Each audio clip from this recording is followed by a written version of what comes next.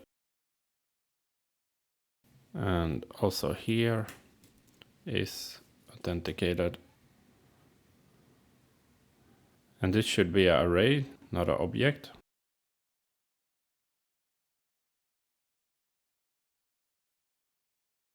It looks like all the errors are gone. Let's also check the model. And no errors in the model. And then let's go to our browser and test it out. So we can now see that here is an add event. However, it looks like the position is a bit wrong. It should be on the right side. So maybe I messed up some styling. Let's take a look. And I think I see the problem. It looks like we closed the div a bit too early. I will remove this. And then I will put it down here instead. Let's now go back to our browser and see how it looks. And now it looks correct and is placed on the right side. However, the button should be more rounded. So let's also fix that. I spelled this one wrong. So here it should be rounded. Let's check again. And we can now see the buttons are more rounded. Let's now try to add an event. And we can see here we get the event model. And if we look here at the inputs, it seems like the labels, they're a bit close to each other. So let's see what I did wrong here. And here it looks like I misspelled it, so it should be space. Try again. And now it looks much better. And then let's try to add an event and see what happens. So we can open the developer tools and have our network tab ready. Test event.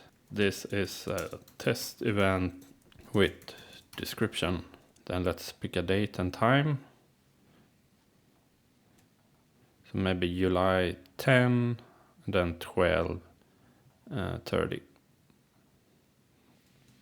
Japan, Tokyo, and then let's try to create our event.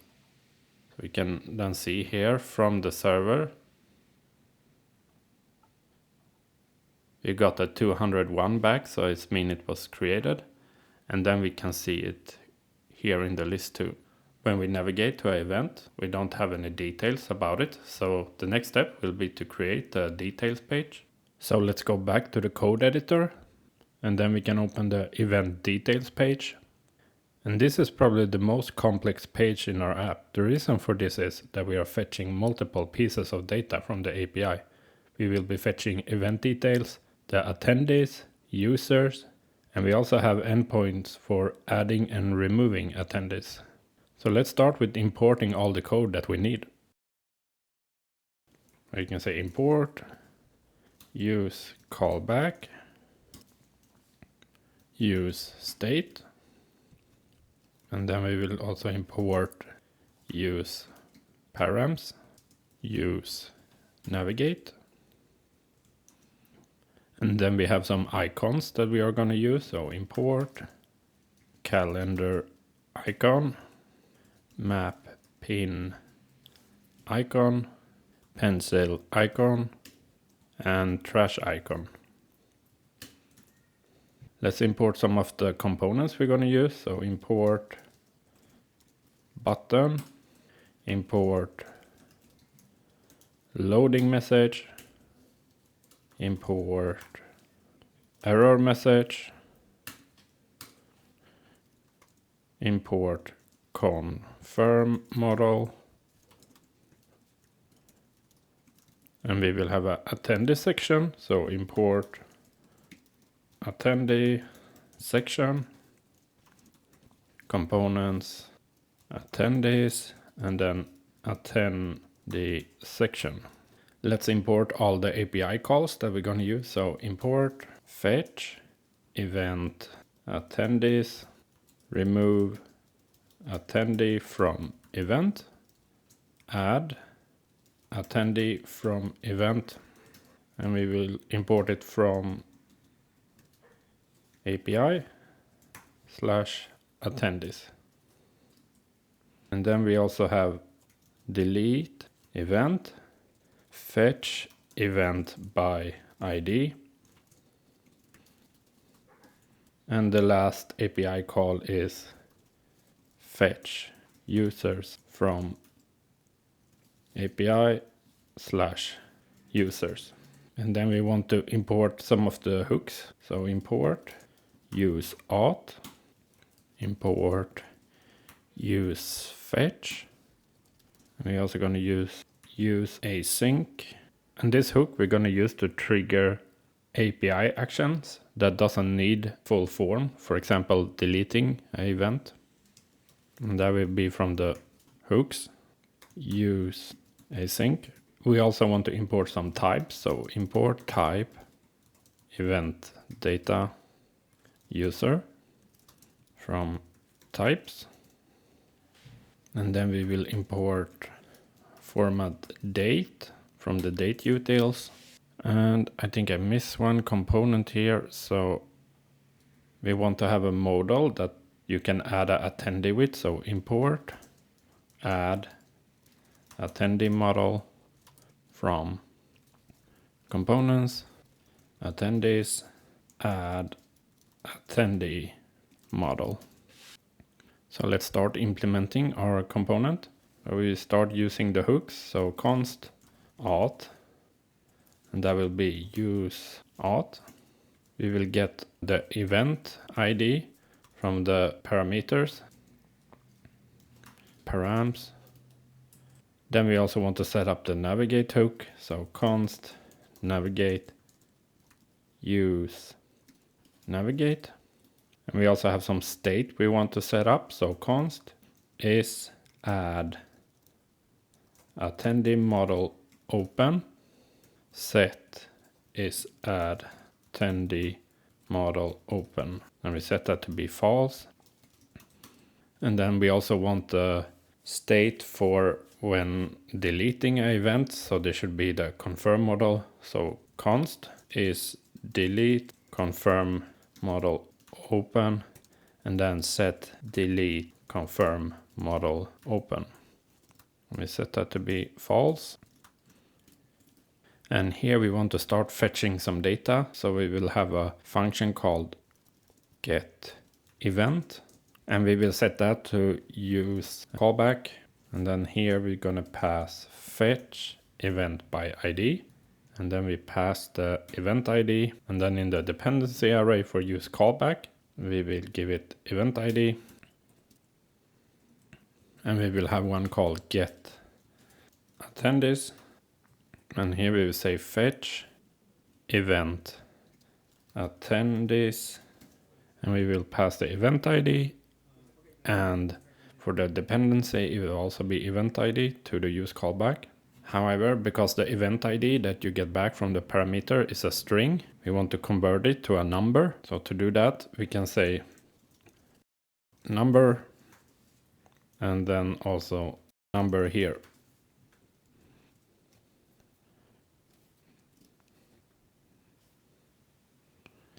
And let's go back up here. And this should be with the small letter. And then we will start calling our API. And to do that, we're going to use the usefetch hook. So const. And then we will destructure what the usefetch return. So data. And we want to rename it to current event. Loading, event loading, and error, event error. We set that to be usefetch, and the type will be of event data, and we will pass the get event function. And then we can copy this, and we will do the same for get attendees. So we rename the data to attendees. And we will skip the loading state for this one, but we want to have the refetch ability. So we can say refetch, but we rename it to refetch attendees. And then for the error, we will say attendees error. And the type will be of user type, and we will say get attendees. And to be able to add attendees to an event, we first need to get all the users that are available. And to do that, we will create a new function. I'm going to call it const get users if authenticated, because you can only add an attendee if you are authenticated. So there's no point of fetching the user if they're not authenticated. So let's set that to be use callback, pass our function, and inside here we will check is authenticated, and let's get it from the use auth, so is authenticated, like that. And if the user is authenticated, we want to say fetch users. If they're not authenticated, we can say promise resolve, and we just return an empty array. And then for the dependency array, we will say is authenticated. Next, let's actually fetch the user with the usefetch. So again, let's copy this. And for the data, we will say users. The loading state will be users loading, and the error will be users error. And it will return the type of user. That will be an array of users. And then the function we want to pass is get users if authenticated. And then we have 3 hooks that we want to create. One for deleting an event, removing an attendee, and then adding an attendee. So let's start with the delete event. And here we will use the useAsync hook that we're going to create later. And this useAsync hook, it will return the function that you want to execute. So it's called run. We'll rename it to something more descriptive. So remove attendee action. And then it will also return an error. And we will rename it to remove error. And then we set it to be useAsync. And the arguments it takes is an action. So action. And here we will pass the API call. So remove attendee from event. And then we also have a function that will be called on success. So on success, and that will be the refetch attendees. And then we will pass an error message, so error message. And we will say failed to remove attendee. And we can copy this one. And we will do the same for adding an attendee. So add attendee action. And then error we will rename to add error. And here we will pass the add attendee to event. Did I misspell this one maybe?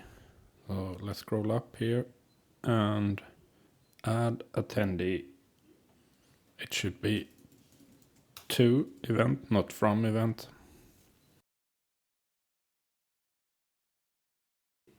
And then here we can say fail to add attendee.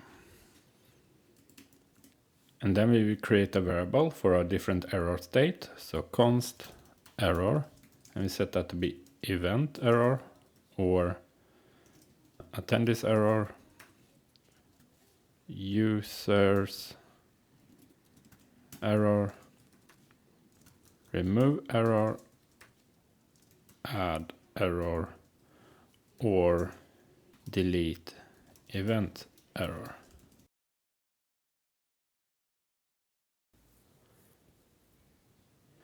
And I forgot there should also be one hook for deleting the error. So here we can say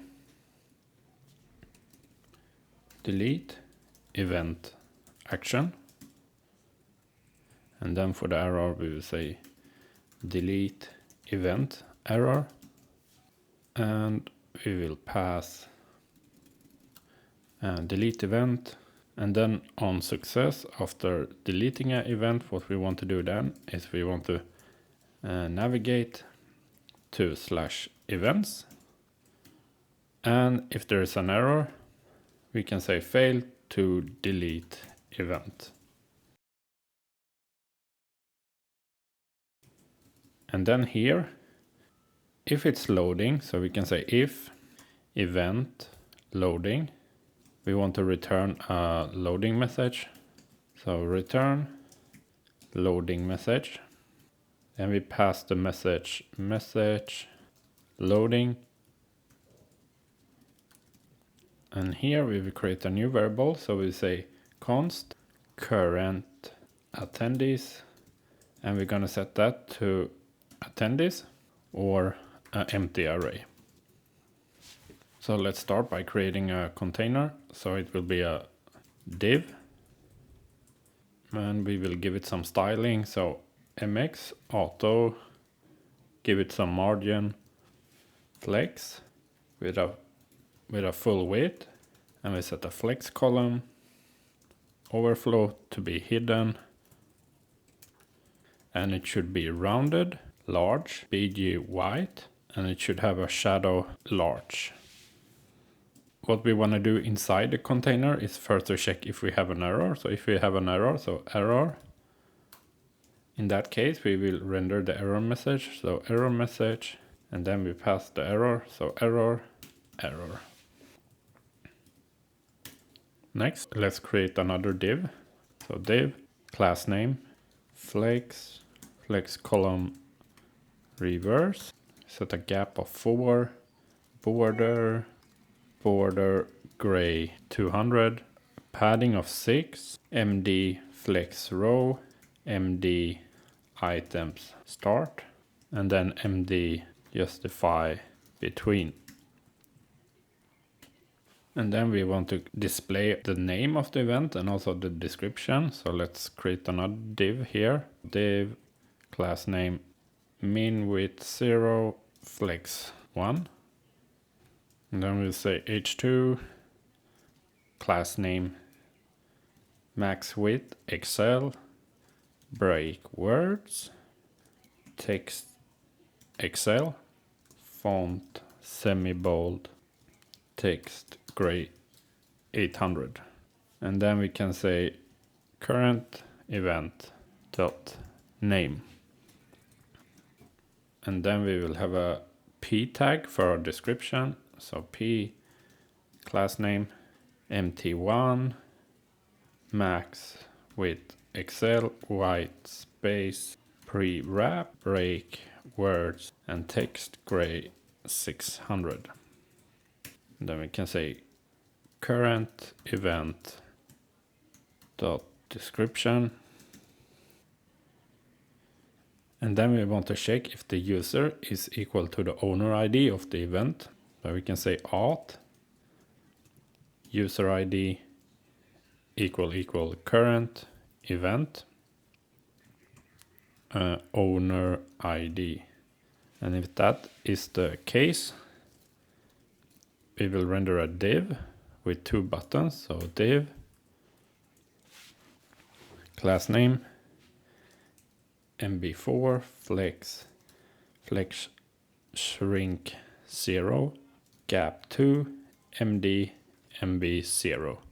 So here we will display one button, so it will be of size small. The variant will be secondary, and then we will give it an icon. So icon, trash icon. We give that a class name of h4 and then w4 for the width and height. And then we want to have an on click, and that will be set is delete confirm modal open to true. And here let's fix it. It should be set is delete, and then here it should be a small o. And for the text we can say delete, and let's copy this button, and we change the trash icon to be pencil icon. And then when pressing the edit, what we want to happen is we want to navigate to the edit page of the event. So slash events slash event ID slash edit. And then we want to create a new section. So we can say div, give it that a class name, a min height of 400 pixel, then flex 1, give it some padding. Inside we'll have another div. So that will be class name, and we will give it a margin bottom, so MB6. And inside here, we will create a H3, and we will say event details. And then we also want to give that some styling. So class name MB3, text large, font medium, text gray 800. And below that, let's create a new div. So div class name space y3, and then another div. Give it a class name, say flex, item center, text gray 600. And then we will render the calendar icon and give it a class name, MR3H5 and width 5.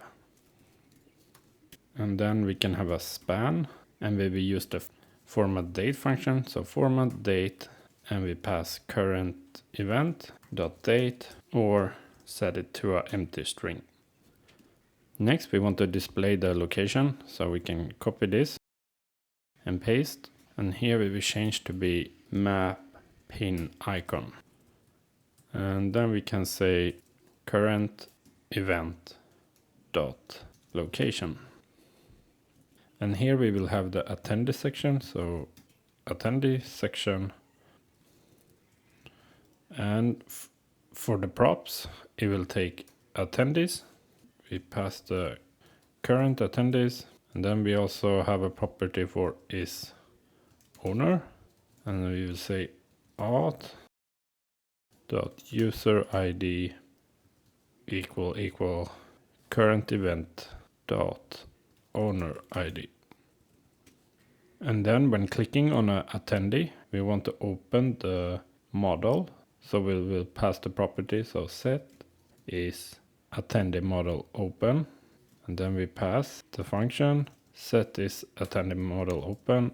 And there will also be an icon for deleting attendee. So to handle that, we will have another property, handle remove attendee, and we will create a function here. And this event will give back a attendee ID, and then we will do remove attendee action that we created earlier, and we pass the attendee ID, and then we have the event ID from the parameters, and we need to parse it. So number event ID. And what we want to do now is we will have two models here. So the AddAttendee model and also the confirm model for when deleting the event. Let's say AddAttendee model. And for the props, it will have is open. We will pass is AddAttendee model open is loading. For that, we will say users loading. We will pass the event ID, and we can say current event .id, or if we have no ID, we will just pass 0. This will basically never happen. It's just a way to silence TypeScript. And we will pass the existing attendees.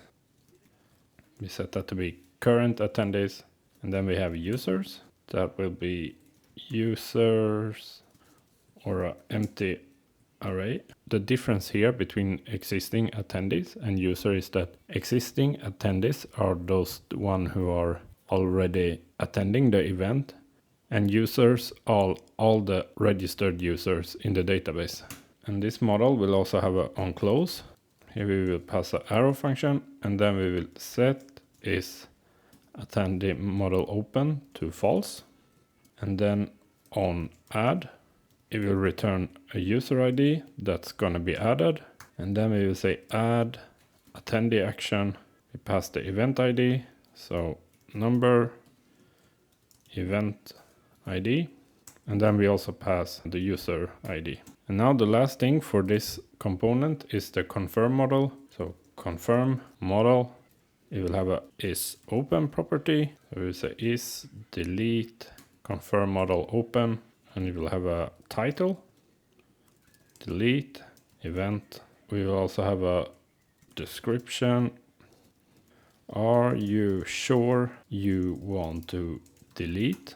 And then we pass the current event.name.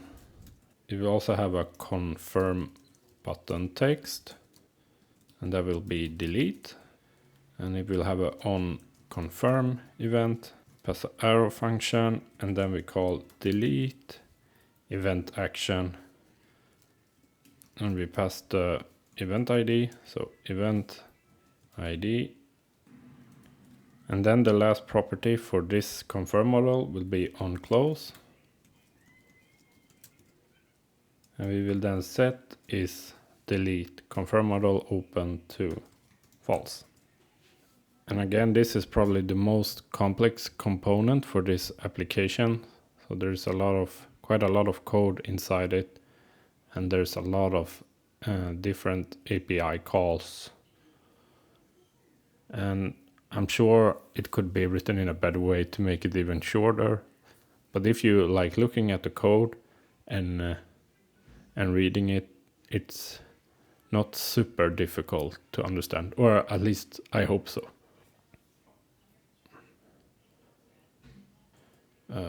Not sure what this is. This shouldn't be here. Let's delete that one. So the next thing we want to do is here we introduced a new hook, use async. So we will create that one now. So in the hooks folder, create a new file, call it use async.ts. We will start by importing use state, and then we will say export function use async.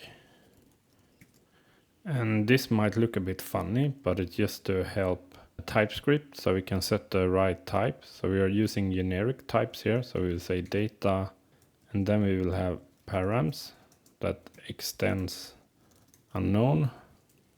And this is so we can infer the types later in this function. So we have the right typing later when we use this hook.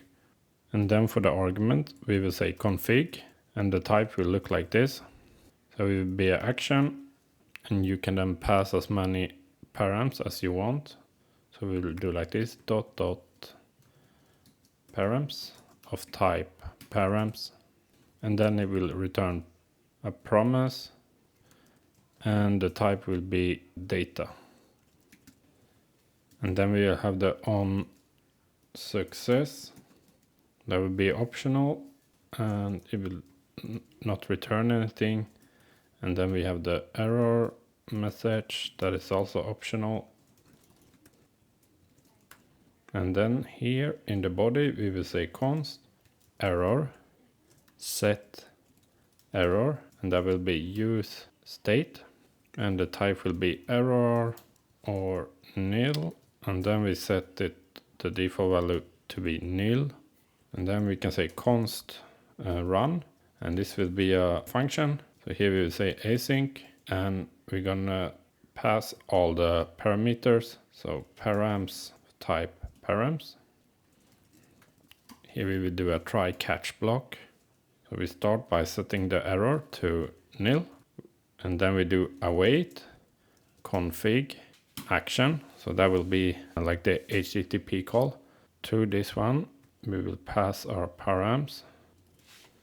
Because we don't know, like it depends. Sometimes maybe the action will have multiple parameters, like 5, or it can have 2, or it can have 1. So that's how this syntax works. And then we want to see if on success is passed. So if config on success, in that case, we will say await config on success. So this could, for example, be after executing the API call, we want to redirect somewhere. And then in the catch block,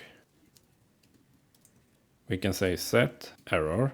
And if error is instance of error, Then we will just set the value to error, else we will create a new error with the config.error message. If that doesn't exist, we will just say operation failed. And then the last step is we want to return run error and set error. And what we have to do now is we need to create our API calls. So let's go to the API folder and let's go to Attendees. And since almost all API calls are the same, or I mean they look the same, we can copy this one. We will paste it, but here we will say fetch event attendees, and instead of taking a user ID, it will take an event ID, and that will be a number, and it will return a promise of an array with users. And let's import the user also. Can remove this one. And then here in the try block, we will change the URL to be v1 events / event ID / attendees. And we check if the response is okay, else we return the JSON version of it. And then here we can say error fetching attendees for event. We pass the event ID here and then the error, and then we throw it here. Then we have the add attendee to event. So copy this one and then add attendee to event. We pass event ID as a number, and then we also want to pass a user ID, the user to add to the event. And for the return, if we use a promise void, so return nothing, just an empty promise. And then here we will say v1 events ID attendees / user ID. And then we also have to pass the config object. So we will set the method to be post. We check if the response is okay. And if everything is okay, we don't really care about the response, so we can just remove this line. And then here in the error, we will say error adding attendee. Then we say user ID here to event, and then we pass the event ID. And then we have the remove attendee from event. So here we say remove attendee from event, and same here we will pass the event ID and the user ID, and the URL will also be same, but the method will be delete instead. Here will also be the same, but then for the error we can say error removing attendee from event, and then pass the event ID. Next we want to create a delete event API call. So we go here to the events, and then let's copy the create event. And let's change it here so it will be delete event, and for the parameters it will be event ID, and that's a number.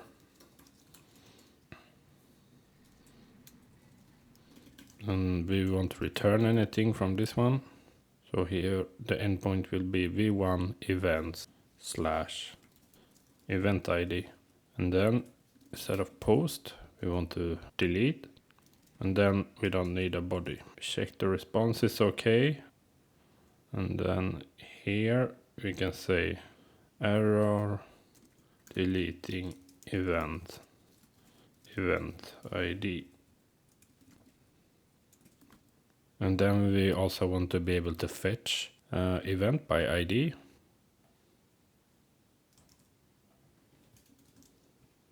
So let's say here fetch event by ID. Event ID is number, and it will return a promise of event data. And we will send a request to v1 event/event ID. We won't have any options object, so let's delete that. And then let's update the error message so it says error fetching event. Now we only have one API call left, and that will be to get all the available users. So here in the API folder, we can create a new file. We say users.ts, and then let's import type user, and let's import our API helper and base URL. Then we can say export const fetch users, and it will return a promise that will be an array of users.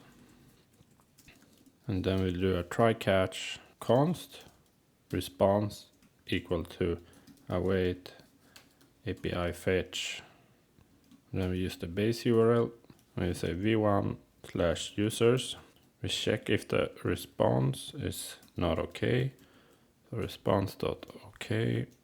And if it's not okay, we throw an error. So throw new error API error response status. And then here we can return await response.json. And in the error, we say console error fetching users. And then we pass the error, and then we can throw it at the end. So throw error. Next, we want to create the attendee section component. So let's go to components. In the components, we can create a folder called Attendees. And here we will say attendee section.tsx. We will start by importing the type user, and we will have a attendee header, and this one we will create later. So attendee header, and then we will also have import attendee list. Then we can say interface attendee section props. We will take attendees, and that will be an array of users. Then we have the is owner. That will be a boolean. Set is add attendee modal open. Set that to be a function. So we'll take one parameter is open boolean, and it won't return anything. And then we have handle remove attendee ID number, and it won't return anything. Then let's create a component. So export function attendee section, and here we set the properties to be attendee section props, and we can then destructure attendees is owner set is add attendee model open handle remove attendee. And this model will be very simple. So here we will just say return, and we will have a div, and inside that div we will have the attendee header that will take attendees. Then we'll have the owner, then we will have is owner, set is add attendee model open,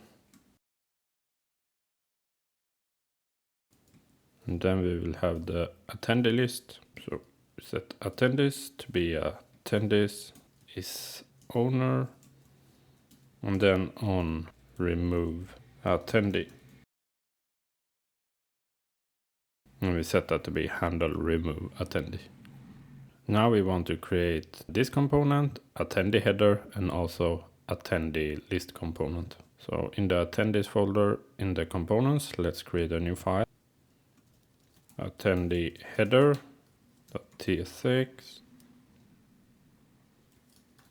So we will use a plus icon, and we will import type user, and then we will import our button component.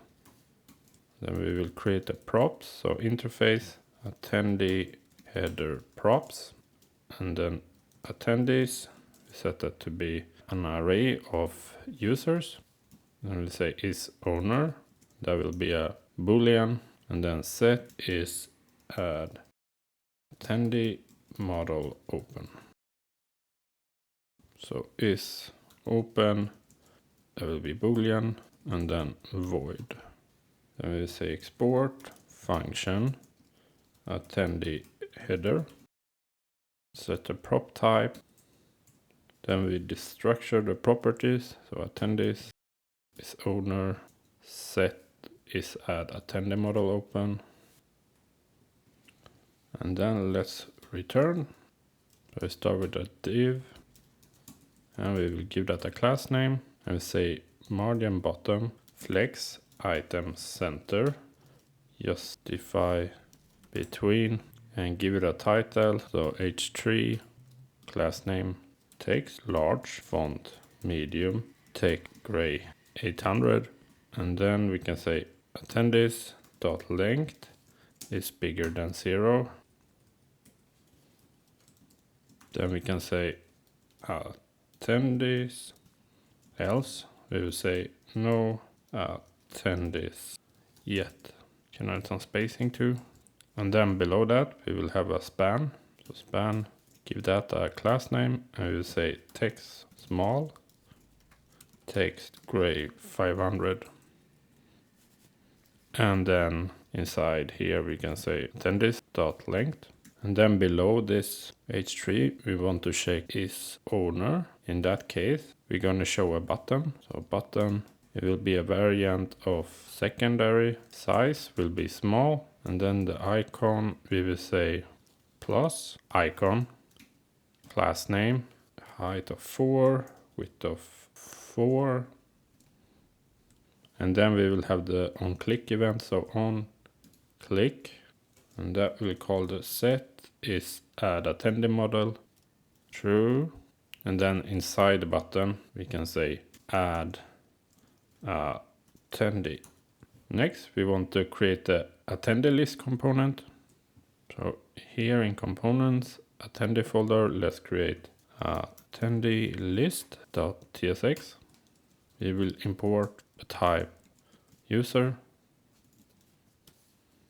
and then we have some icons we want to import. So X icon, check icon, and then the button, so import button, then import CLSX. So let's create our prop types. So interface attendee list props, attendees, user, mode, it will be display or selection, is owner, that will be boolean, and then we have selected attendee, there will be a user or it will be nil. Then we have on attendee select, and there will be a function, so attendee of type user, and it won't return anything. And then we also have on remove attendee. It will take an ID, that will be number, and it won't return anything. So the mode property, it will either be display and selection.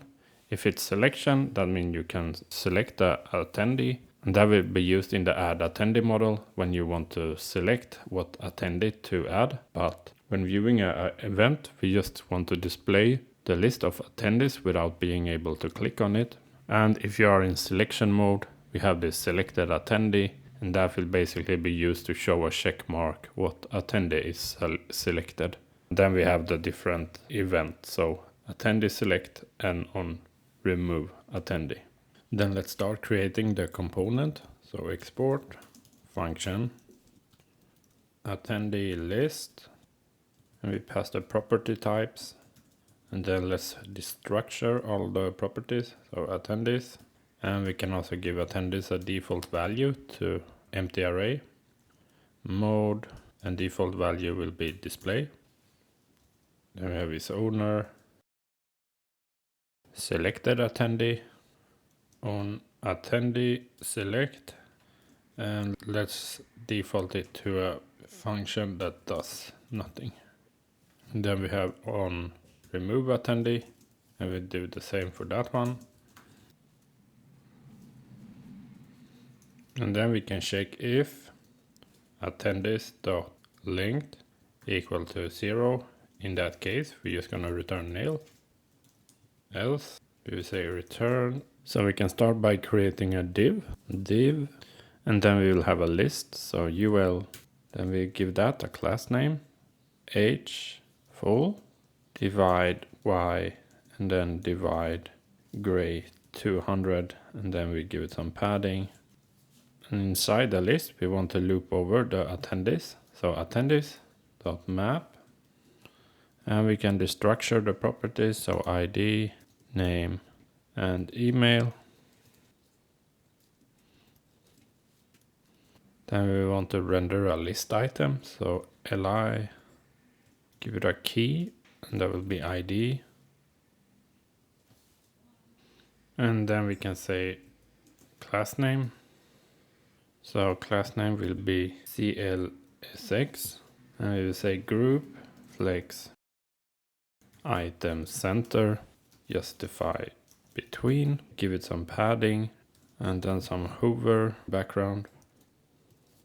And then we will see if mode equal to election. In that case, we will apply some extra styling. So cursor pointer to be true, and we will have a BG blue 50, and that one should be activated if selected attendee.id equals to ID. So if we selected an attendee in the list, we want the background to become blue.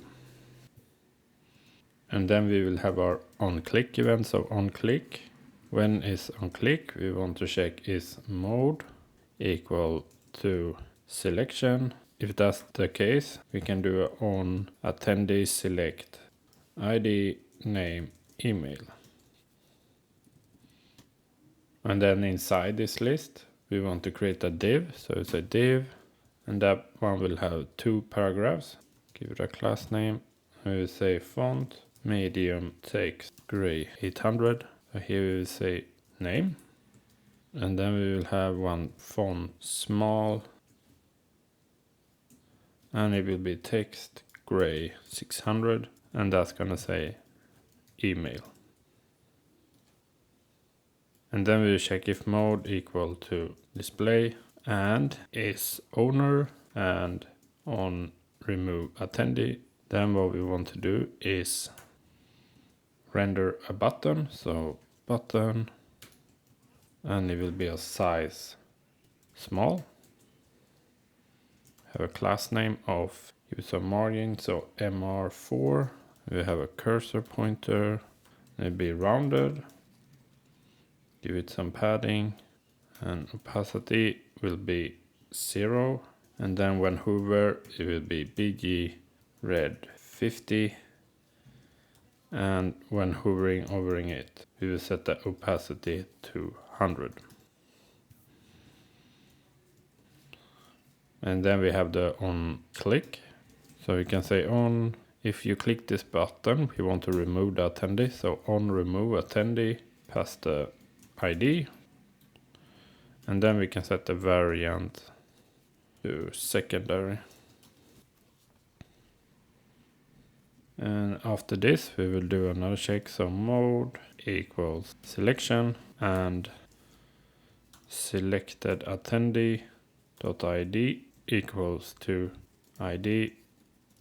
In that case, we will have a check icon and give it some class name. So MR4 H5 width 5 text blue 600. And we are now finished with the attendee list component. So the next component we want to create is the AddAttendee model. But before we do that, let's create a search bar input that will be used in that component.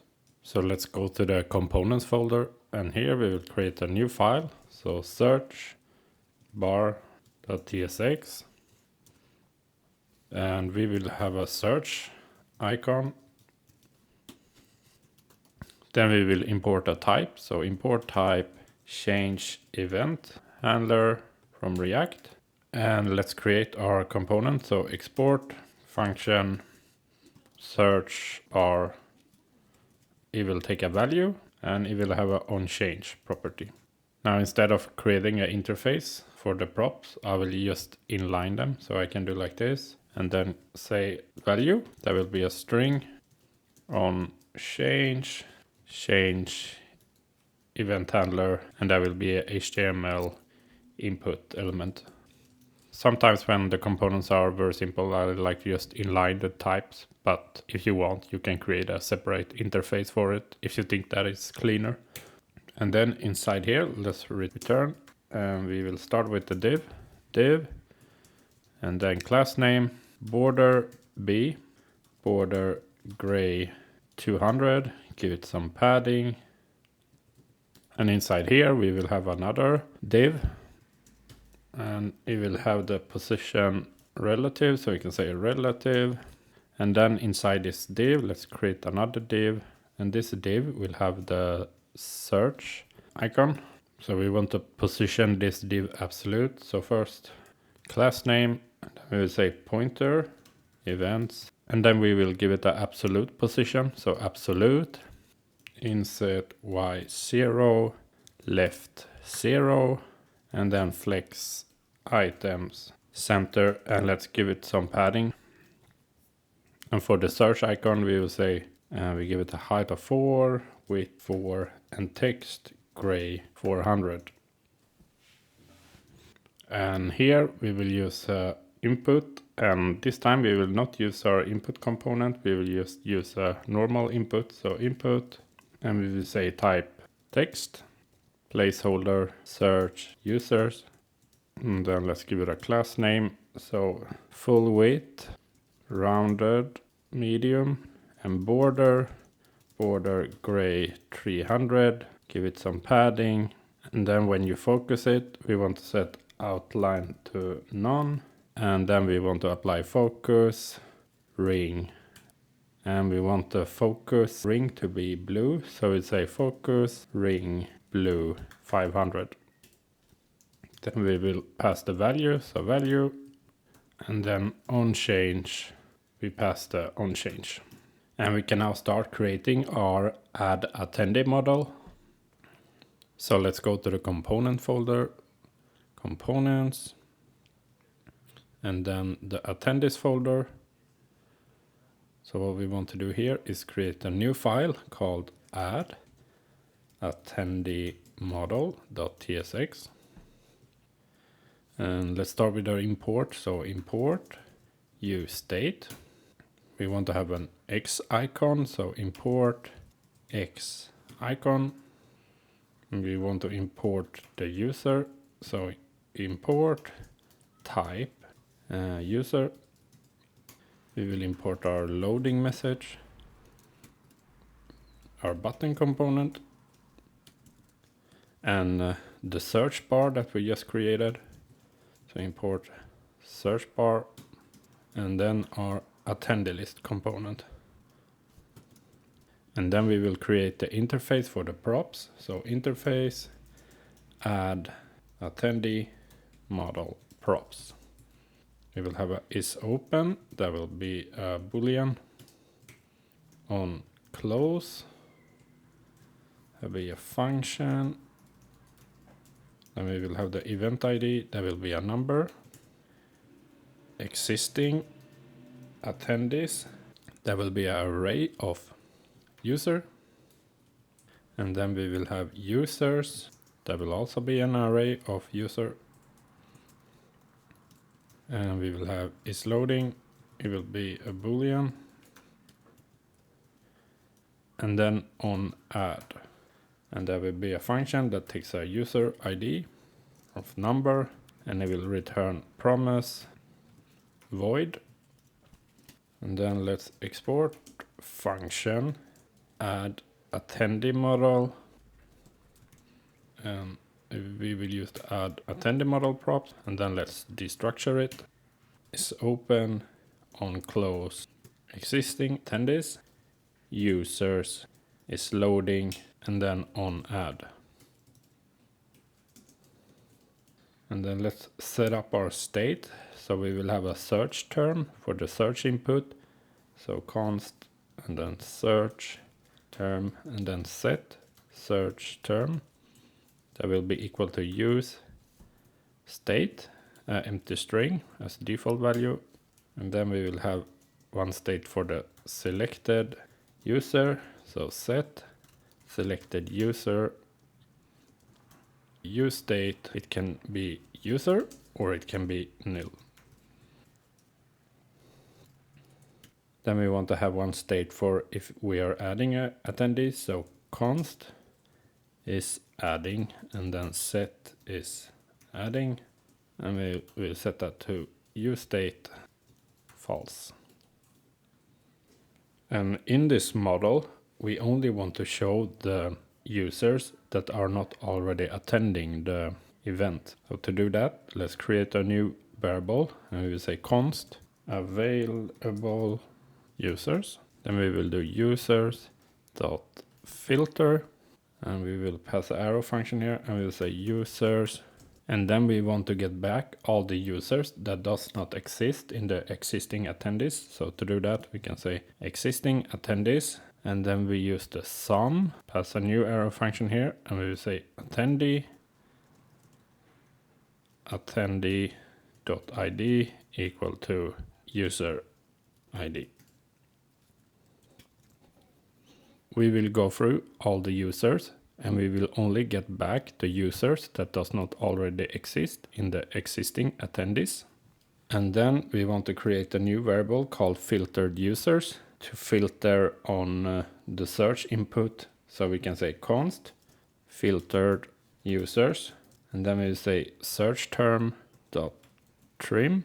If that is equal to empty string, in that case we just return available users. If not, we will do available users dot filter and here we will say user dot name to lowercase. If it includes search term to lowercase, not local case, lower like this, lowercase, or we want to do the same for the email. Here let's change user dot email. So if we have a search term, we will look through all the users and we will check their name or their email and we will only return those that have a match with the search term. And then we will add a function to handle AddAttendee. So we say const handle AddAttendee and there will be an async function. It will take one argument, so user to add, that will be of type user. And then inside here we will do a try catch, and then we will say set is adding to true. And then we will do a await on add and we will pass the user to add ID. And actually here we can skip the catch block and just do a finally block. And then we will say set is adding to false. And then we will add a handle close function. So const handle close. Inside this function we will set the set search term to empty string, set selected user to nil, so we are resetting the state, and then we will call the on close. And then here we can just say if not is open. In that case we just return nil. And then we can return, so a div, and we will give it a class name. So class name with a fixed position in set 0. Then we can set a C index of 50, flex, items center, justify center, BG gray 900, and then 60. And we give it some padding. And then we also want to add on click. We pass an arrow function and we will say e.stop propagation. So we have control over when we're going to close the modal. And then in the div, we will create another div. So div, give it a class name, and we say flex, height, full, and then we will set the max height of the, viewport of the height. So h, and then we will set the max height of the viewport. So max, h, and then we will set 90 vh. Then we want it to be full width, so full width, but it should also have a max width, so max width of XL, flex column, and we will set overflow to hidden, rounded, large, e.g. white, give it some padding and some shadow. Actually, my bad, this stop propagation should be on this div. And then here on this top div, we want to have on click, and that should be on close. So like this is the model, and this is like the outside of the model. So when you click here, we want it to close. And then let's create another div. Div, give it a class name. We say flex, item center, justify between, border B, and we set the color to be border gray 200, and also some padding. And then we can say h2, class name text, large, font semi-bold, text gray 800, and inside here we will say add attendee. And then we will have a X button to close it. So we can say button. And we will say size, small, variant, secondary. And then we say on click, on close. And then inside the button we can just say X icon, class name, H5, width 5. And then we want to have our search bar. So we can say search bar, we give it a value of search term, and on change will be an arrow function, so E, and then we will say set search term, and we will pass e.target.value. And then let's create another div, say div, class name flex1, overflow y auto, and then we give it some padding, and we will say is loading.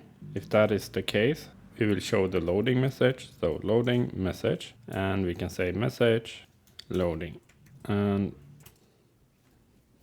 if it's not loading, we want to show the attendee list, so attendee list, and we will pass filtered users.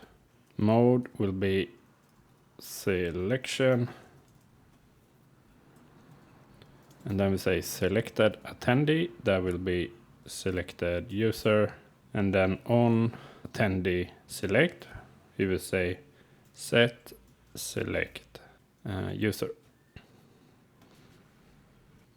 And then we also want to display our add and cancel button. Let's create a div here, and we will say class name flex justify end space x2 border t border gray 200 and padding 4, and inside we can say button. Variant will be secondary on click, handle close, and then we can say cancel. And in the second button we will say is adding. In that case we will say adding, else we will say add. And then for the on click we will pass an arrow function, and we will check if the selected user is set. In that case we will call handle add attendee, and we pass the selected user,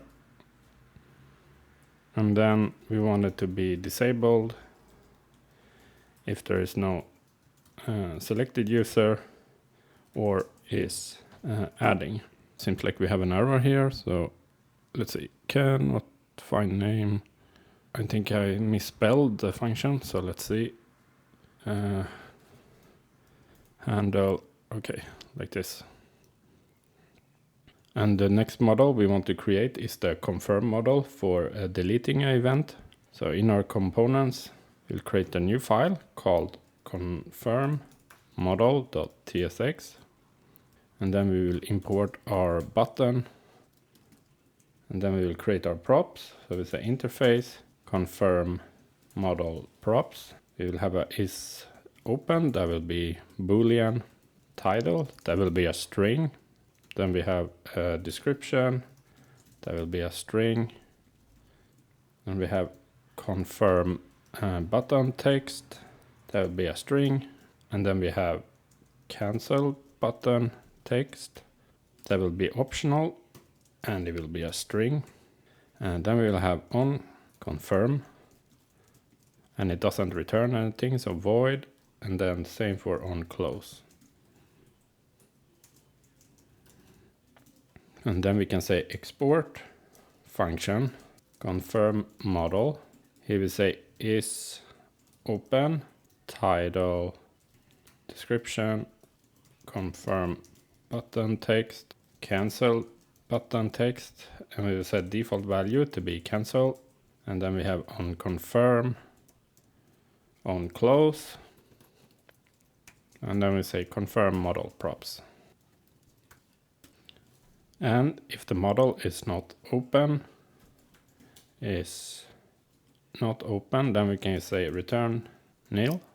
Otherwise, we want to return the model itself. So return, say div, class name, fixed, inset 0, c index 50, flex, item center, justify center, bg gray 900 /60, and then padding 4.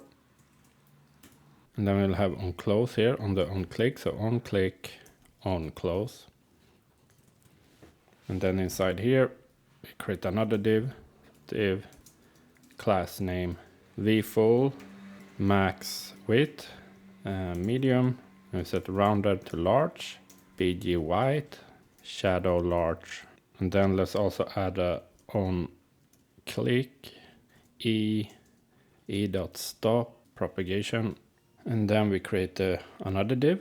So div, class name, flex, item center, justify between, border B, border gray 200, give it some padding. Here we show the title, so we can say h2, class name, text large, font semi-bold, text gray 800, and then we just say title. And then we have another div, so div, give that some padding 4, and here we show the description of the model. So we say class name, margin bottom 6, text gray 600, and we say description. And after this, we will have another div for the buttons. So we can say div, class name flex, justify end, and we give it some space x2. And then we have our button, and I will say cancel button text. And then we have the variant, that will be a primary. The on click will be on close.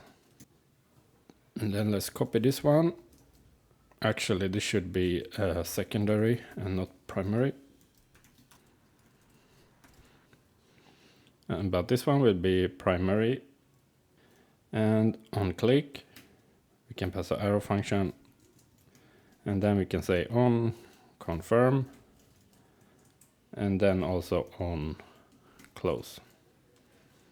And then here we will say confirm button text. And I know that all of this was a lot of code, but I hope you was able to follow along. Anyway, now we can go to our browser and test this functionality out. Let's try to click on this event. And it looks when I click it, nothing happens. So maybe there's an error. Let's check.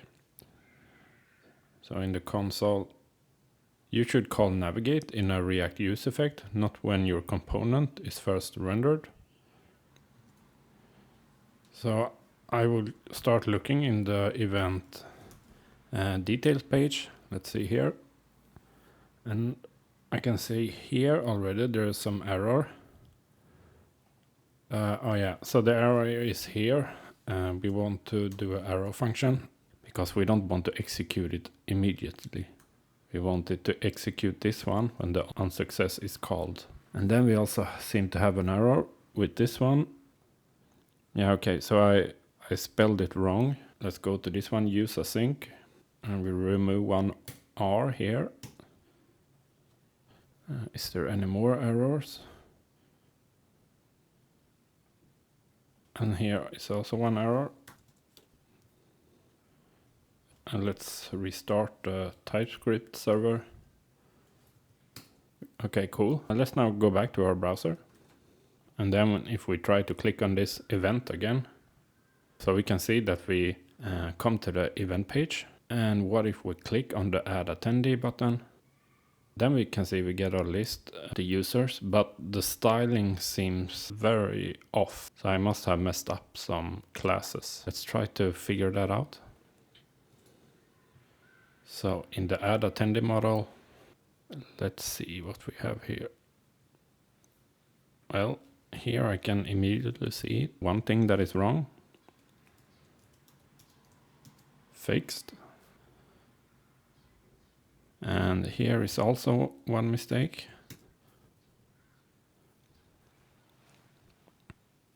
I think this looks good. Let's go back to our browser and check. We click on the new attendees, and that looks much better. But this color is still a bit off. And that must be in the attendee list. So if you search for Hoover, and it should be 50, not 500. Let's go back to our browser. And yeah, that looks much better. And another mistake I can see here is the button should be a primary button, not a secondary button. Let's fix that too. So where do we have the button? That must be in this model, AddAttendee model. We go down, and then here it says secondary, but it should be primary. Nice. And also, because we haven't selected an attendee, so this button should actually be disabled. Let's check that. Inspect it. And I think it is disabled, but the styling seems a bit wrong. So let's go to our button component and check here. Here is the mistake because I have misspelled it. Let's go back, and yeah, that seems to be working. If we then select a user, this should not be disabled anymore, so that seems to be working. Nice. Just a minor detail, but the border of this input have the wrong color, so let's also fix that. If we go to Searchbar, and then and here I also misspelled it. And yep, that looks much better. Also, it looks like these fonts are a bit off. Let's fix that. In the attendee list, this should be font medium. And this shouldn't be font small, it should actually be text small.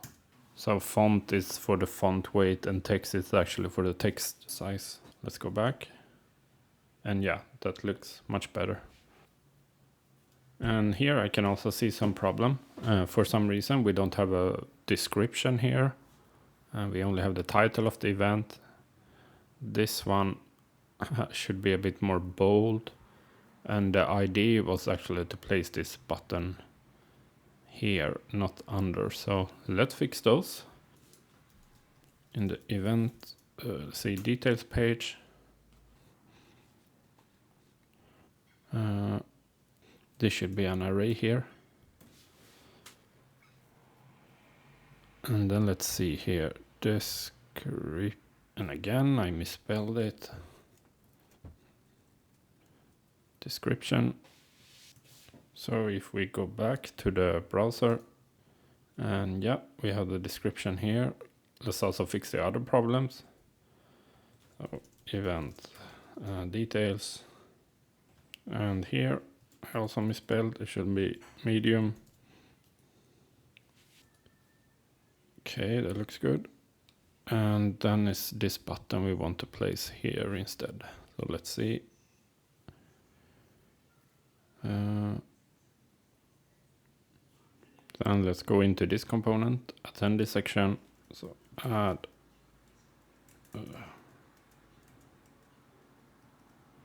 Yeah, here in the attendee header, let's go here. And then let's see what I'm doing wrong. It should be flex and then item center. Let's now take a look. Cool, that looks much better. So let's try to add an attendee. So now we only have one user. What if we search for something that doesn't exist? Seems to be working. We clear it, that works. And then let's select the user, we press add. And it removes it from here. And then adds it there, seems to be right. But what I notice here is like when I hover over the attendee, the X icon for deleting it, it doesn't show up. So yeah, let's fix that too.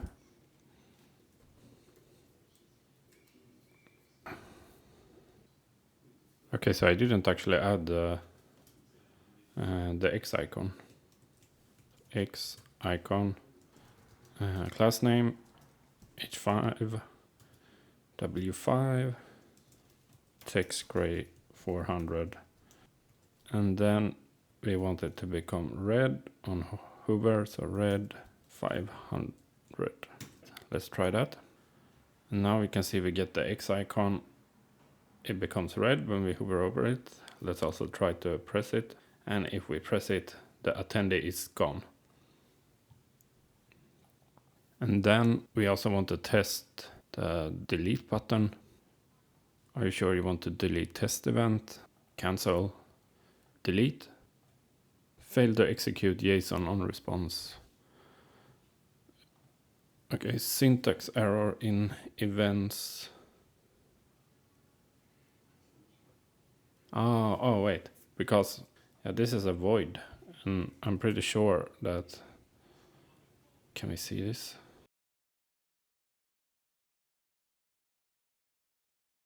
Yeah, so when we do the delete, it doesn't return any content. So that's why like we have no response. So we should just remove this line. And then let's go back here. Let's try again. Test, test, test. Japan, Tokyo.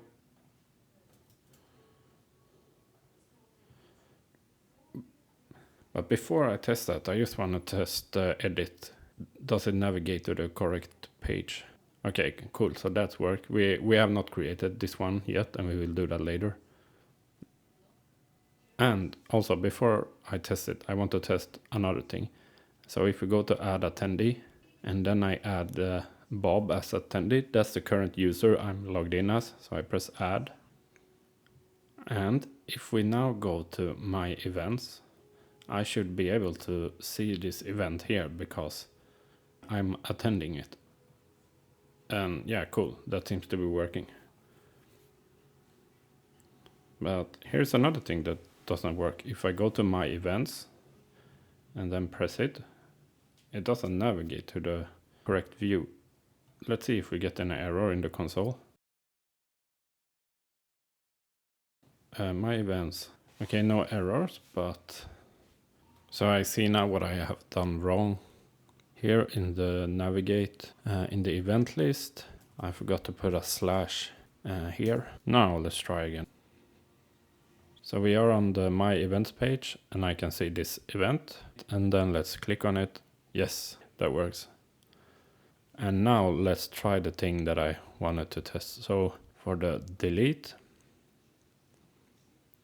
and we press delete here, and then we get back to the events page, and because we have no events, it will say no events found. Sorry for all the mistakes, but I also wanted to show you this because when you're coding, you will run into problems like this a lot. Like you think you have a working solution, but actually there are some bugs that causing problems and you have to fix them. Let's create a new event again. Test, test, test, test. Japan, and we created. The only view we have left now is the edit page. Let's create it. We can go to our code editor. And then let's open up the edit event page.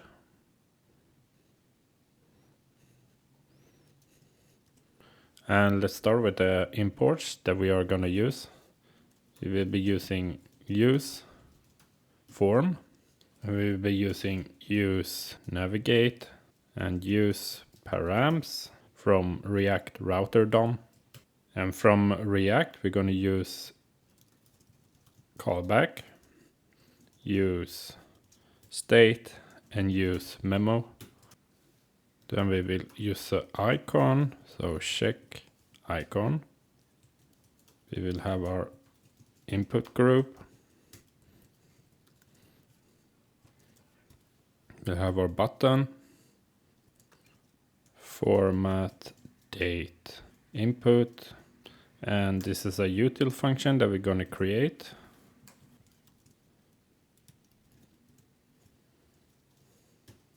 In the date utils, and then let's import the API calls that we're going to have. So we will have fetch event by ID, and then we will also have update event.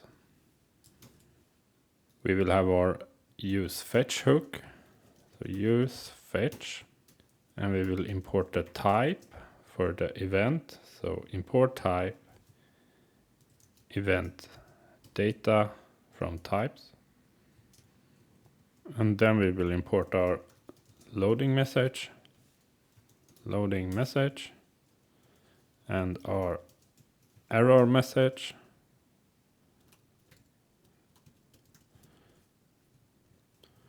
So let's start here in the component. First, we want to get the event ID from the parameters. So to do that, we can say const event ID, and we will get it from the use params hook. And then we will set up a state for is submitting, and then set is submitting, and we will set that to be false. And then we will have the navigate hook, so we say const navigate equal to use navigate, and we can create a function here for getting the event by ID. So const get event. Here we will use a callback. We will pass the arrow function and then fetch event by ID. And then we can pass the event ID, and we first convert it to a number. So number event ID. And then in the dependency array for use callback, we will send in event ID. And then we will use the fetch hook to get the data. So we can say const and then use fetch. And for the type, it will be event data, and we will pass our function. So get event. And then we will destructure the return values. So data, we will call that current event. Loading, we can say is loading. And then error will be error. And then we can say const initial values, and this will be for the form and for the event. So we will also use use memo here. And here we want to populate the object with the current event data. So we can say name. There will be current event dot name else empty string. Do the same for description.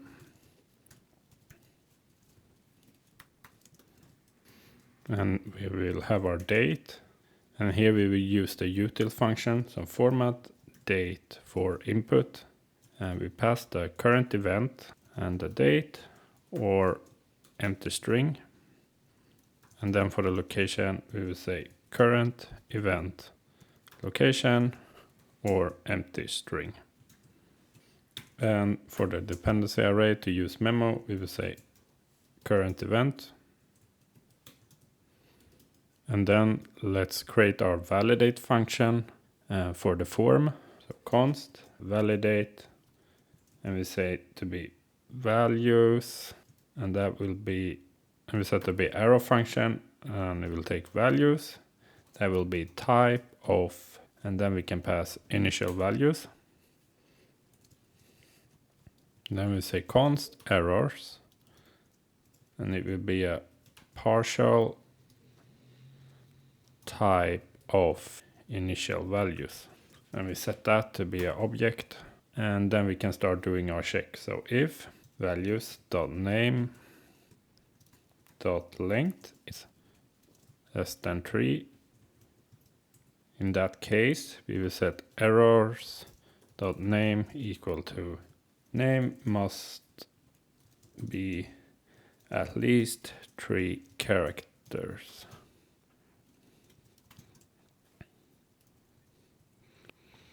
And then we will do the same for the description. So values.description, we will check the length. If it's less than 10, we will say description must be at least 10 characters. And here change to description.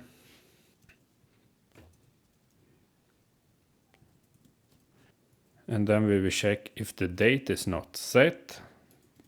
So if not values.date, we will say errors date, and we will say date is required. Then we have our location.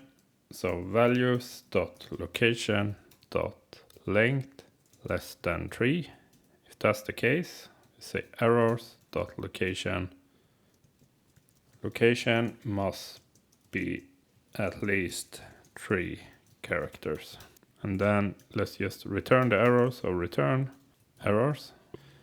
And then we will create the handle submit function. So const handle submit. We set that to be an async function. And then we will say values type of initial values. Here we will check if there's a current ID. So if not current event ID dot ID, then we can just return. And here we want to set submitting to true, and we will do a try catch block here. So try catch, and in the try we can say const date equal to new date values dot date, and then we will say const formatted values. We spread the values, and we set date to ISO string. And then we want to send the update to the server. So await update event current event dot ID. We send formatted values, and if it's successful, we want to navigate to the details page for that event. So navigate events, and then we pass our current event ID. And here we can say console.error failed to update event, and we can pass the error. And then in the finally block we can set is submitting to false. After that, we want to use our use form hook. So use form, we will pass initial values, validate, and on submit will be handle submit. And then we can destructure the return value. So we can say const values, errors, handle submit, and we call it on form submit.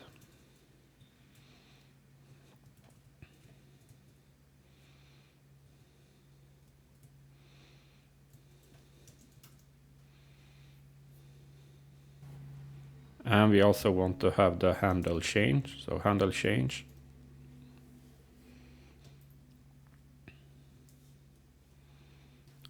Then we can say if is loading. We want to return a loading message. So return loading message. And we say loading event. And then we can also check if there's an error. So if error, we will return error message. And here we will pass the error. So error will be error.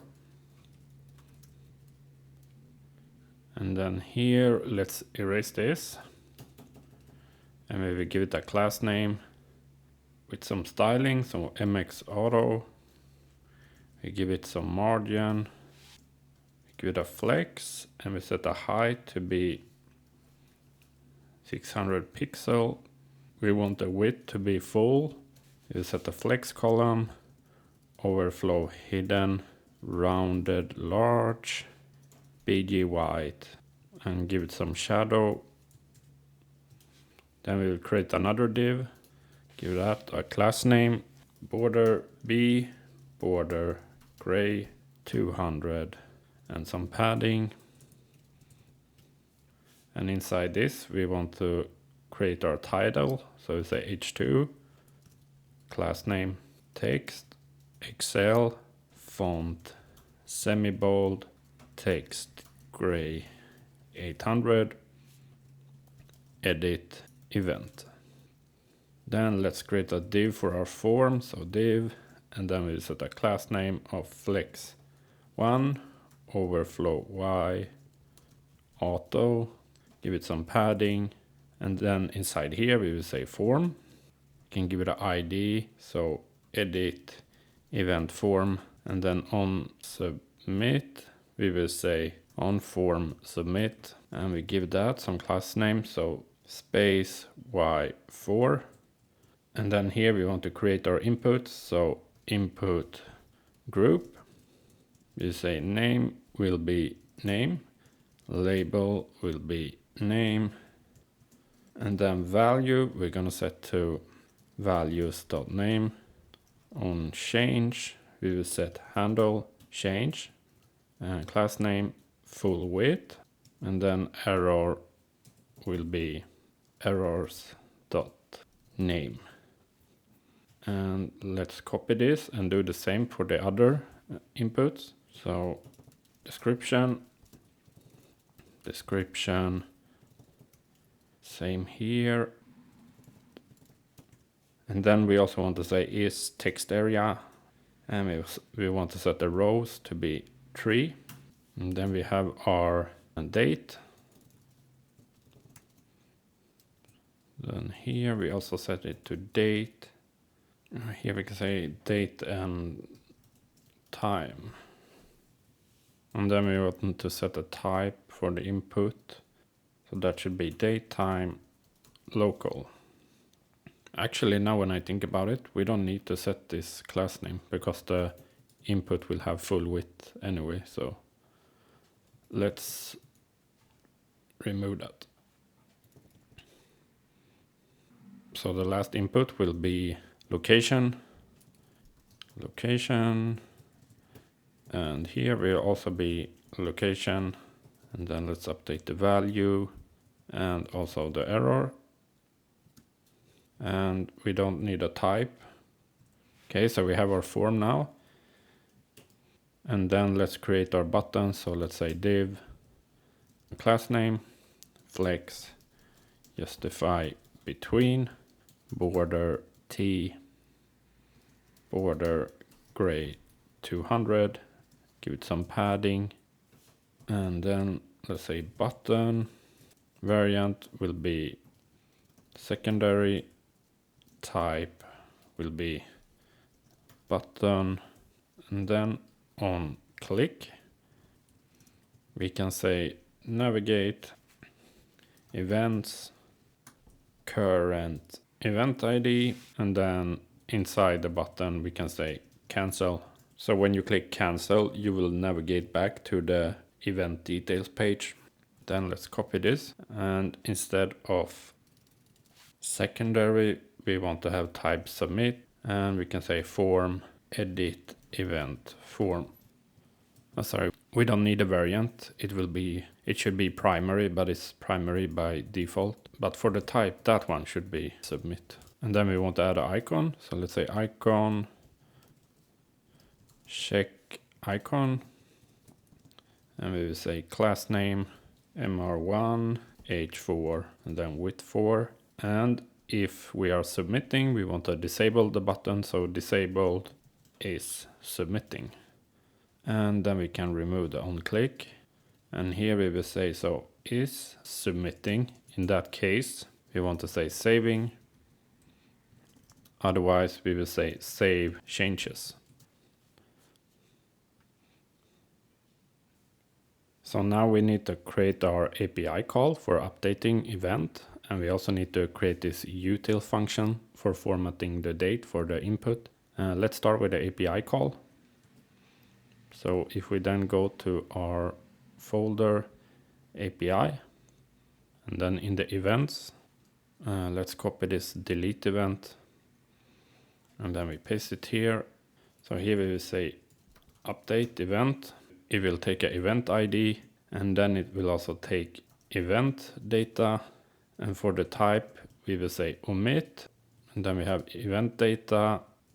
And the values we want to omit is ID, attendees, and owner ID.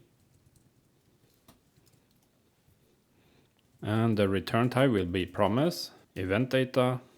And then inside here we can say response await API fetch. And it will be the same URL, but for the method we will say put, and body will be JSON stringify event data. And if the response is not okay, we throw an error. Otherwise we will say return await response.json. And then here we can say console log.error error updating event. And then if we go back to the edit event page, we need to create this function. So formatDate input. Let's go to our utils folder, and then we open the file date utils. So here we can say export const. I can actually see I misspelled that, so let's fix that. So format date input, and let's change it here in the edit event page too. So format date input, and that will be set it to be an arrow function. So date string, it will be a string. So first we want to check if it's a valid date. So const date, and then we will say new date. We pass the date string, and to check if it's valid, we can say if is none date.get time. In that case, we just return empty string. Otherwise, we will say return new date date.get time minus date.get time offset times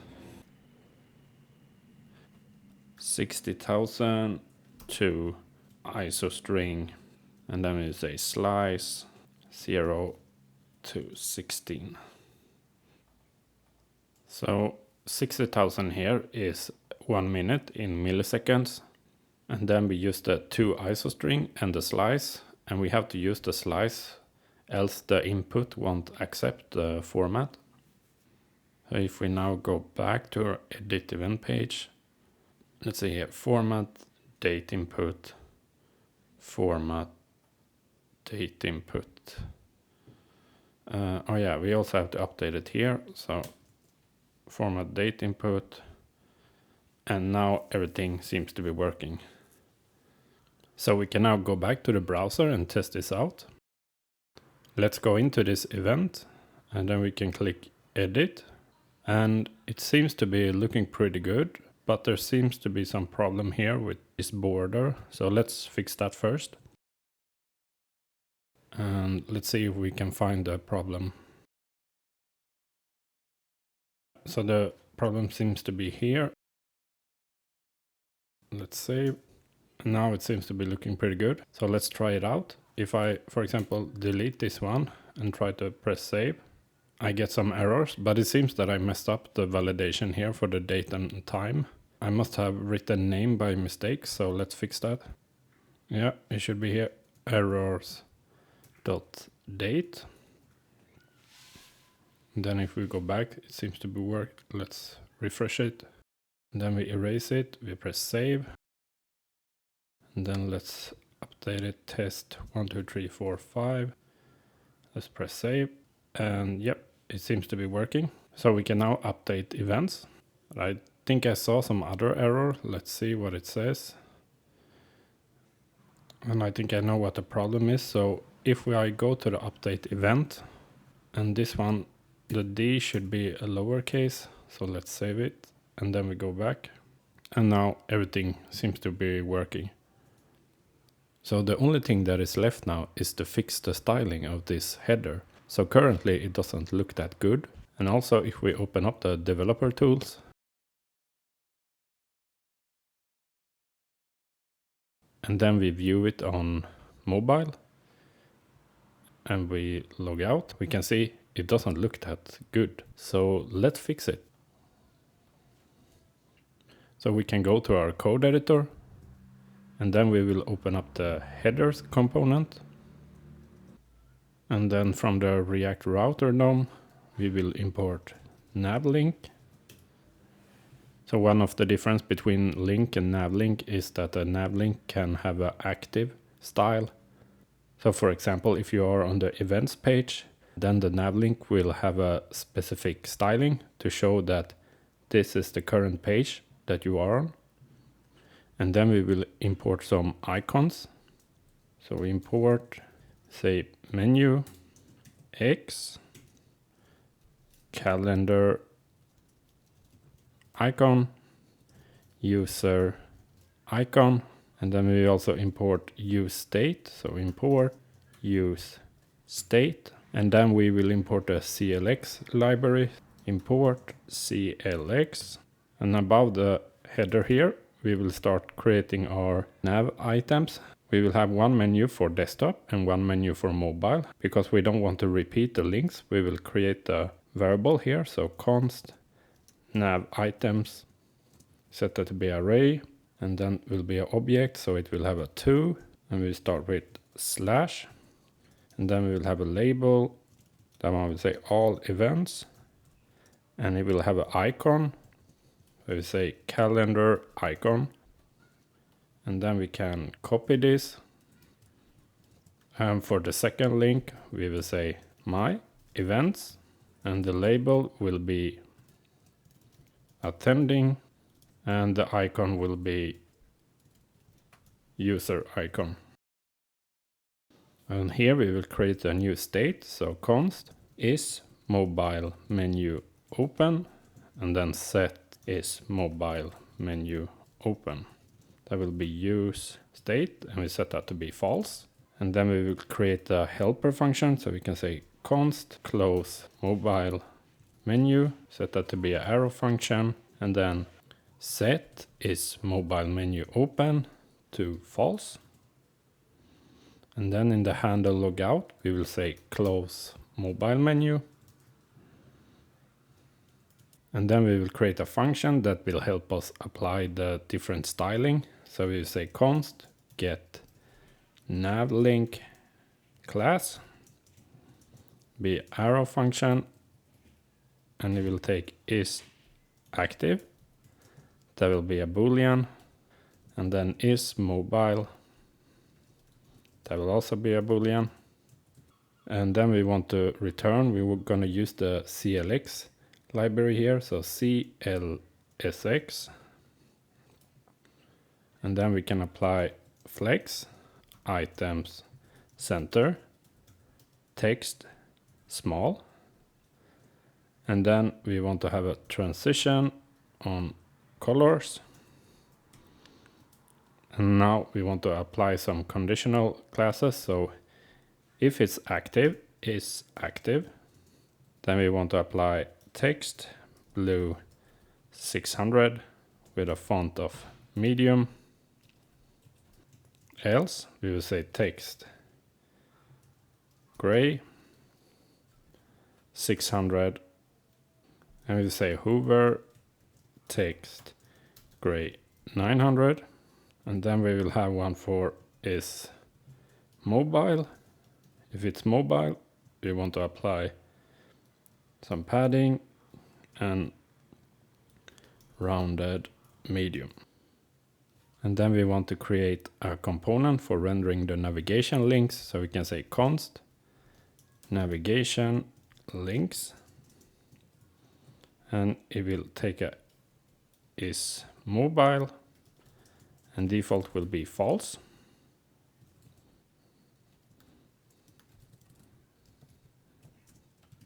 And then we will have a fragment here.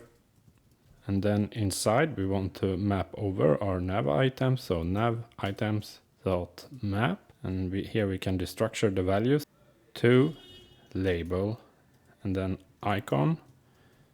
And we set it to be icon with uppercase, so we can render it as a component.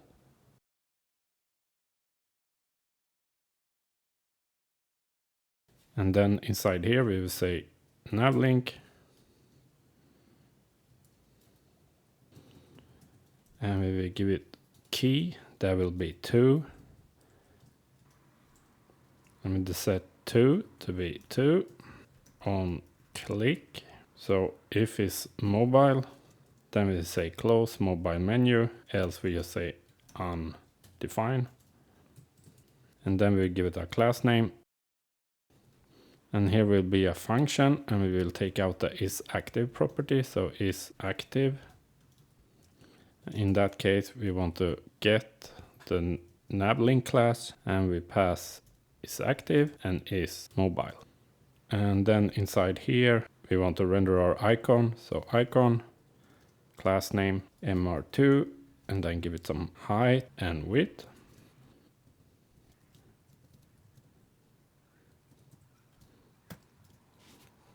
And then below the icon, we also want to render the label. So label,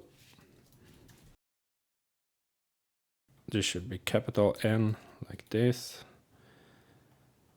And then we want to have a component for the authentication buttons. So we can say const auth buttons, and it will take a is mobile, and default will be false. And inside here we can say const base button class, and that will be CLX, and we say text small, font medium, and transition colors and rounded MD.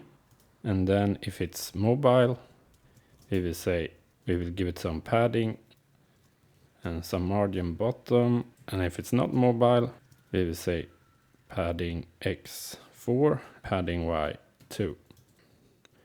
And then we can check if the user is authenticated. We will render the logout button, so return. And we say variant secondary size small, and then on click will be handle logout. And then we can say logout here. And If the user is not authenticated, we will render the login link and the register link. We can say return and then link. Here we say login and then we will pass 2 and that will be /login on click. If it's mobile, then we will say close mobile menu, else undefined. And then we want to give it a class name, so class name CLX, and we apply the base button class BG blue 600, text white, and then when you hover it should be background blue 700, and then we can apply block text center if it's mobile. And then let's copy this. And here we will say register, and then we will have the same on click, and then we will say CLSX base button class. Here we can say border gray 300, text gray 700, and then when you hover it should be BG gray 50.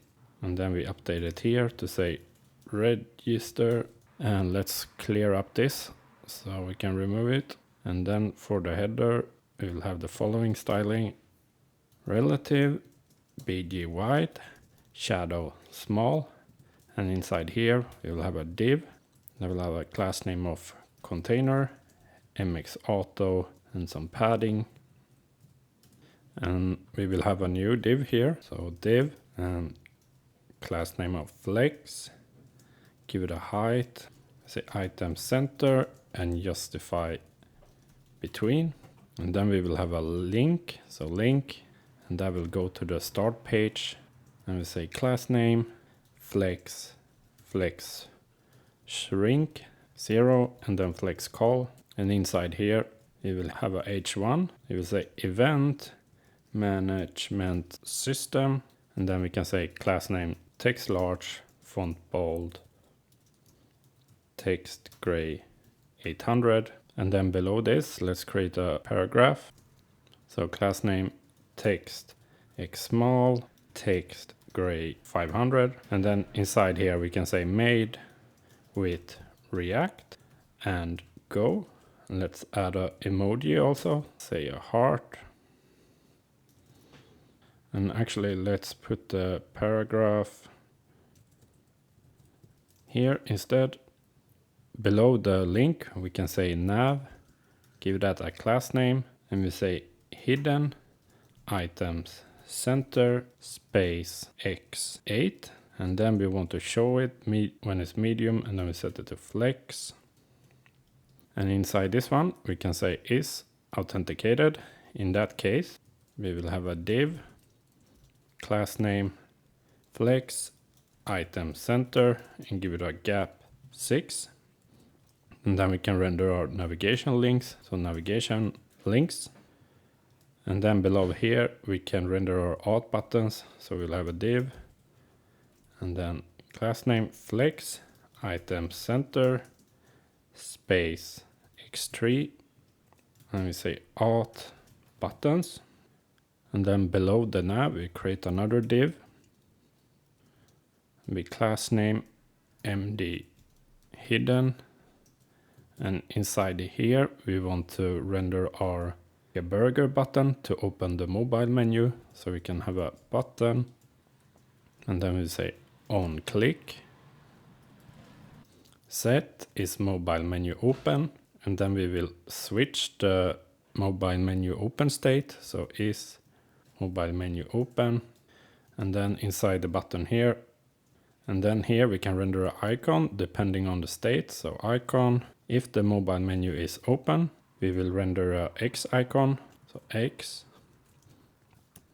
and we will say class name, give it some height and width, and if it's not open we want to render the menu icon, so menu, class name, that should also have a height 5, width 5.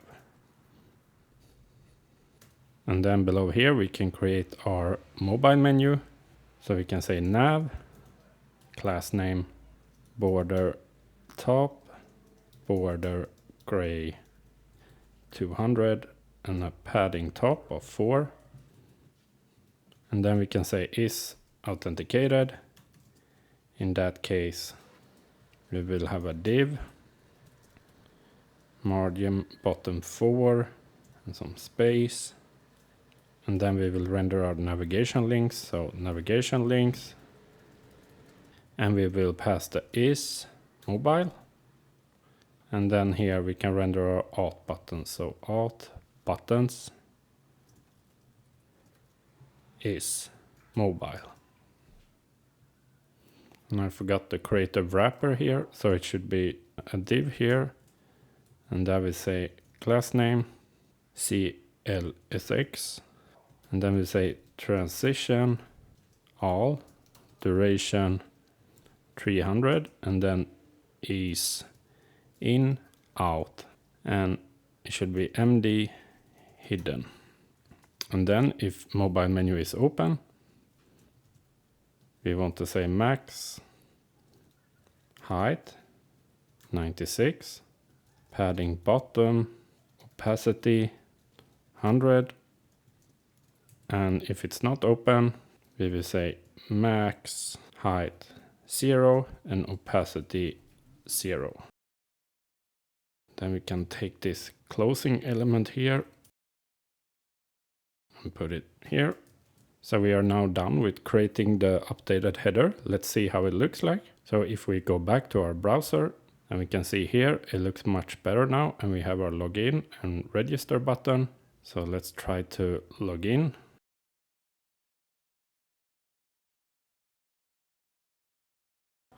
And then now when we log in, we can see we have the all events, and we have the attending, and then we also have the logout button.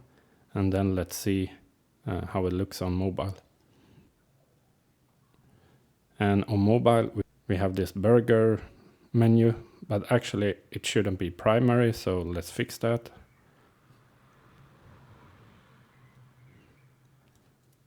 So here we will add variant, and then we say secondary.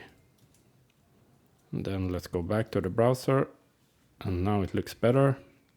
And if we click it, we can see we get the menu here, and we also have the logout button, and then we can close it by pressing the X. And if we log out, we have the login and register page. You have now completed this full tutorial. I hope you enjoyed it. If you enjoyed this video, please don't forget to like and subscribe. Also, if you want the source code for this project, there will be a link in the video description. Thank you so much.